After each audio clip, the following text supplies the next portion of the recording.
میرے آقا علیہ السلام فرماتے ہیں امین وہ لوگ ہیں، یعنی امانت دار وہ لوگ ہیں جو غسل جنابت صحیح طور پہ کرتے ہیں اور جلدی کرتے ہیں۔ اچھا، غسل جنابت بھی صحیح طور پہ ہونا چاہیے۔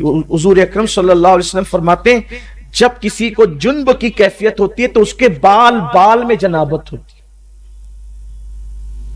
اگر ایک بال بھی حالت جنابت میں دھلنے سے رہ گیا تو پاکی نہ ہو۔ لوگ تو دھڑا دھڑ پانی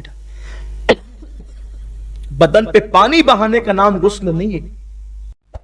ناک کی نرم ہڈی تک پانی چڑھانا، غرغرہ کر کے حلق تک پانی پہنچانا اگر روزے میں نہیں ہے تو، اور اس کے بعد اس انداز سے بدن پر پانی بہانا کہ ہر بال سے کم 3 قطرے پانی بہ جائے، یہ ضروری ہوتے ہیں۔ فرض غسل بہت احتیاط سے ہونا چاہیے ورنہ غسل باقی رہے گا۔ کچھ لوگ تو بس بدن پہ 3 4 بچوں کے باپ ہو گئے لیکن غسل کرنا سیکھ ہی نہیں سکے۔ کیا نماز ہوگی اور کیا عبادت ہوگی اور کیا تلاوت ہوگی، کتنا بڑا المیہ ہے۔ تو اس لیے میرے آقا علیہ السلام نے فرمایا کہ اگر تم یہ چاہتے ہو کہ گناہوں سے پاک ہو کے قیامت کے دن اللہ سے ملاقات کرو تو غسل جنابت اچھی طرح سے کیا کرو۔ حضور اسلام نے کہا کہ اچھی طرح سے کیا کرو، اس لیے غسل جنابت اچھی طرح سے کرنے کی عادت ڈالیں۔ ناک کے بال بڑھ جایا کریں تو اس کو کٹوا لیا کریں، اس لیے کہ اگر بال کٹوا لیتے ہیں تو غسل جنابت میں آسانی ہوتی ہے۔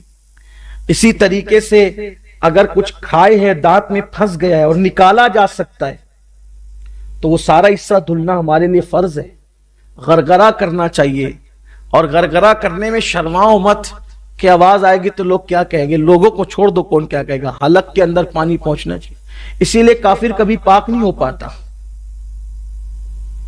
کافر کبھی پاک، کیونکہ وہ نہا تو لیتا ہے، پانی تو بہا لیتا ہے، کبھی کبھی بے تکلف پانی پینے کی وجہ سے اس کا غرغرہ بھی ہو جاتا ہے، حلق بھی دھل جاتا ہے بے تکلف پانی پینے، لیکن ناک میں پانی وہ کبھی نہیں پہنچا پاتا، کیونکہ ناک میں پانی پہنچا، اسی لیے کافر کبھی پاک نہیں ہو پاتا۔ کافر کبھی پاک، کیونکہ وہ نہا تو لیتا ہے، پانی تو بہا لیتا ہے، کبھی کبھی بے تکلف پانی پینے کی وجہ سے اس کا غرغرہ بھی ہو جاتا ہے، حلق بھی دھل جاتا ہے بے تکلف پانی پینے، لیکن ناک میں پانی وہ کبھی نہیں پہنچا پاتا، کیونکہ ناک میں پانی پہنچانے کا تصور صرف اسلام میں ہے۔ اس لیے کافر کبھی پاک نہیں ہو پاتا ہے غسل جنابت سے، کبھی پاک نہیں ہو پاتا۔ اسی لیے ہمارے حضور مفتی اعظمین کا تقوی یہ تھا کہ کبھی آپ کافر کے ہاتھ کی بنی ہوئی چائے بھی نہیں پیتے تھے، حالانکہ پی سکتے ہیں لیکن نہیں پیتے، ان کا مزاج تھا۔ بلکہ ان کا ذکر آ گیا تو ایک بات یاد آ گئی، ایک ایسی خوبصورت محفل تھی جہاں حضور مفتی اعظم اور محدث اعظم دونوں جمع تھے،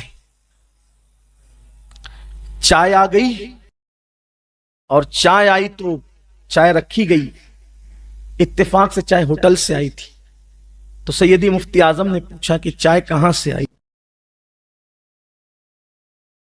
تو کسی نے کہا کہ وہ فلانے کے یہاں سے، تو آپ نے فرمایا کہ میں کافر کے ہاتھ کی بنی ہوئی چائے نہیں پیتا۔ وہ چائے اٹھا لی گئی، چائے رکھی تھی سیدی محدث اعظمین کے سامنے، تو لوگوں نے سمجھا وہ نہیں پی رہے تو یہ بھی نہیں پئیں گے، تو سیدی محدث اعظمین رحمت اللہ تعالی سے کسی کا حضور مفتی اعظم چائے نہیں پیتے، کہا کیوں؟ کہا وہ کہتے ہیں کہ وہ کافر کے ہاتھ کی بنی ہوئی اس لیے وہ نہیں پئیں گے۔ تو آپ نے پھر کپ سنبھال لیا، اور کپ سنبھال کر اٹھا کر پیتے ہوئے فرمایا یہ وہ ان کا تقوی تھا، یہ ان کا فتویٰ ہے،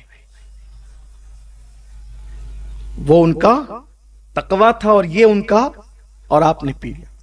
پی سکتے ہیں لیکن سیدی مفتی اعظمین رحمت اللہ تعالی علیہ نہیں پیا کرتے۔ اس سے یہ نہیں کہ اب جو پینے لگے تو آپ اس کو جو وہ ٹیڑھی نظر سے، نہیں، اجازت ہے، لیکن آپ فرماتے تھے، بلکہ انہوں نے لکھا یہ بات جو میں نے ابھی عرض کی نا کہ کافر کبھی پاک نہیں ہو پاتا، کیونکہ ناک میں پانی چڑھا کر کے دھلنے کا تصور کافروں کے یہاں نہیں ہے، بے تکلف پانی پینے سے ان کا حلق دھل جاتا ہے۔